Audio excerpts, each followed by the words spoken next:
Hello everyone, today we are going to learn basic Affinity Photo, how to invert match.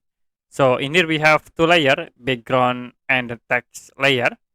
So we'll move this background into max in the text. You can click, hold and then move to the text. So to be in create max in this text. To invert you can select the max background and then you can go to layer, click invert.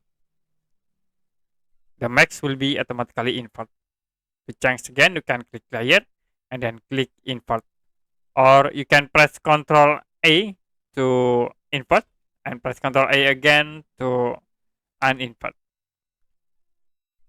Okay, that's it for a basic Affinity Photo, how to invert max. If you have any question about tutorial, you can comment below this video.